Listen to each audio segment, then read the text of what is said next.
Mike Savoy remembers tucking his daughter Bryn in for bed the night of January 8th.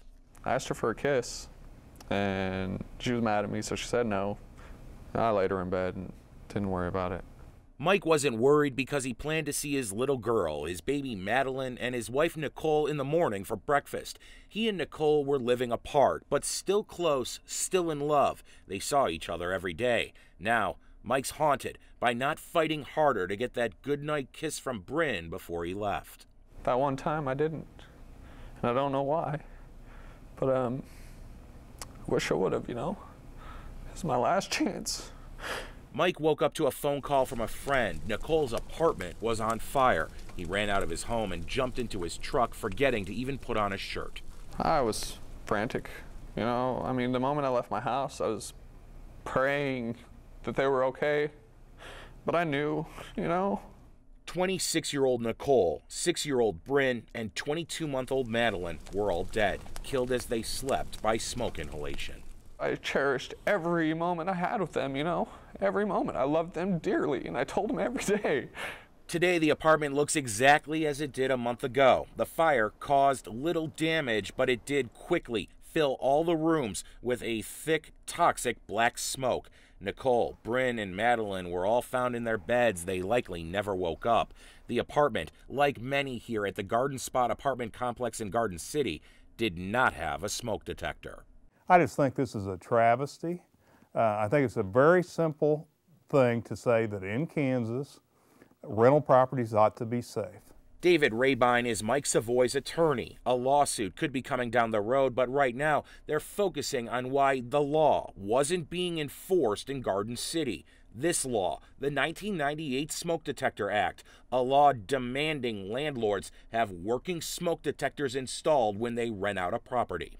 In spite of that state law being on the books for more than a decade, Steve Burgess, Nicole Savoy's landlord, told KSN last month that he had no idea that it was his responsibility to make sure every unit he rents has a working smoke detector. If you knew about this 1998 Kansas Act, I did not know that. Never heard of it. The smoke detector law is on the books, but there's virtually no way of making sure landlords are following it in Garden City. What we've relied upon to this point is kind of the honor system. You're a landlord, you should know what the codes are. Hopefully you're complying. Right now, the fire department only runs inspections of commercial businesses. Rental properties are not subject to inspections. Opposition to the House bill. That may change this year. At Garden City's annual planning meeting, toughening up their inspection code was a topic brought up again by Commissioner David Crace. I would think it would give the landlord peace of mind. When Crace heard about the fire that killed the Savoys, he immediately thought back to 2008. That's when he tried to force landlords to submit to city inspections. The law didn't pass after many landlords complained about bigger government forcing time-consuming regulations on their business. It was basically the uproar from the landlords saying, you know, it was going to be too much of a I don't know if you want to say inconvenience to them. Crace says after the deaths of a young mother and her 2 young girls, landlords are being more receptive to regulations this time around. For Mike Savoy, he remains riddled with grief and guilt. He bought smoke detectors for the apartment after Nicole had nightmares about a fire, but they never installed them. Now I just don't really know what I'm going to do. I have no idea where to go with my life at all. The landlord, Steve Burgess, has since installed smoke detectors in his properties. Many say too late, though, to help Nicole and her 2 young daughters. In Garden City, Justin Kramer, KSN News. It's their job to keep the public safe from the devastating dangers of fires. But now 1 firefighter is out of a job, and 5 others have been disciplined after a small fire was set inside of Station Number 1 on Main Street. Sources tell I-Team 3 the fire was set on January 12th by 7-year department veteran Jared Womack.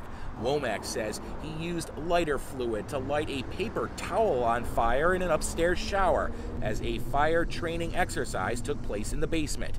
There was no damage. Womack says it was all just a practical joke and says similar pranks are common in the department. He tells KSN, "I was wrongly terminated. Some guys in upper management have done the same kind of thing more than once."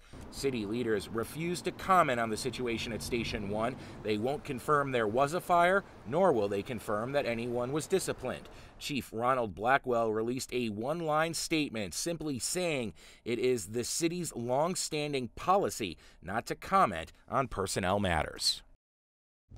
The mayor of Newkirk, Frankie Arnold, leaves court in a hurry after his arraignment on 3 felony charges of fraudulently obtaining prescription painkillers.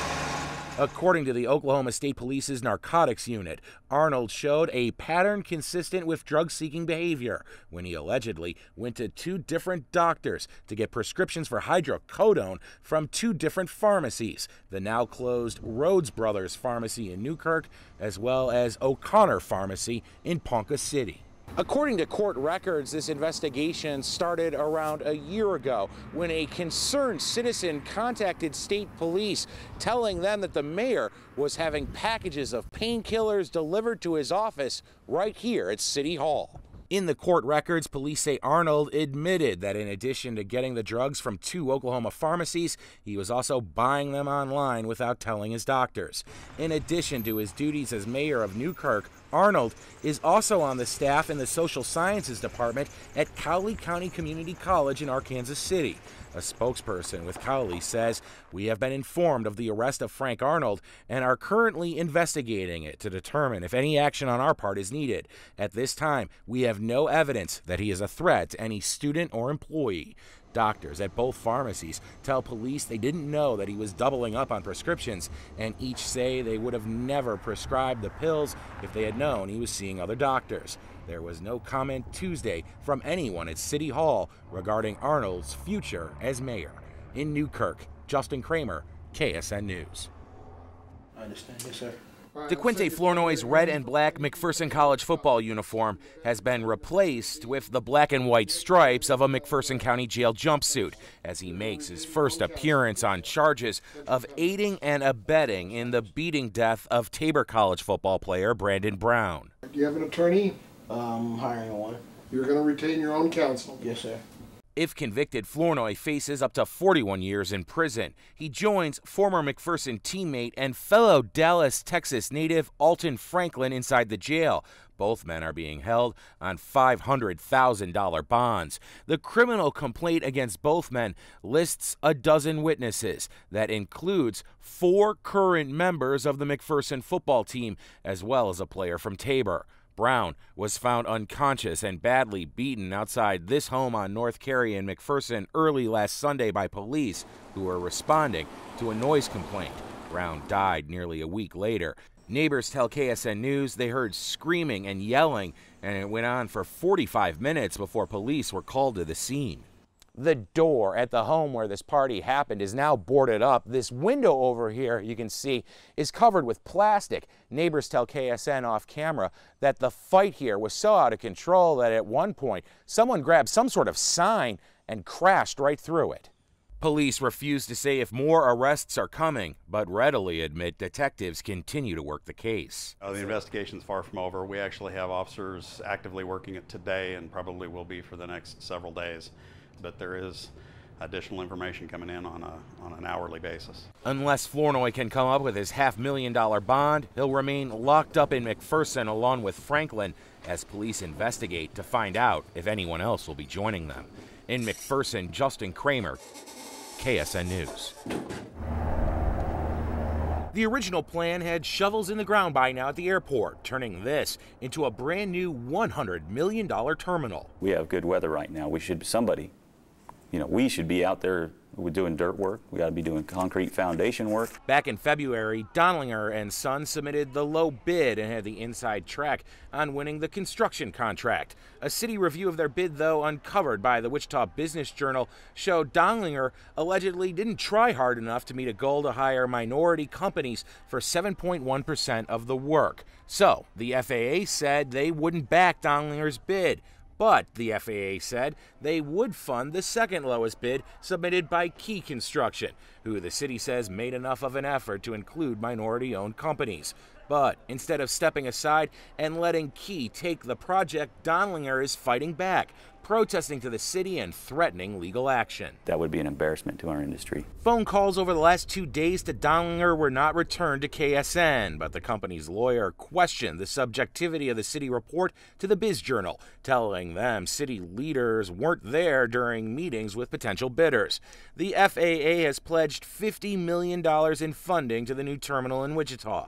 And even before Donnellinger's protest, the FAA was warning city leaders they weren't happy with the pace of the project and that money could be withdrawn. They haven't said by XX date that they've just told us in general that we're subject to losing it. Donnellinger's protest will likely be heard by the council here at City Hall sometime in early July. Now, if things don't go Donnellinger's way and they decide to sue the city leaders say that will likely further delay the terminal project and could further jeopardize that FAA money.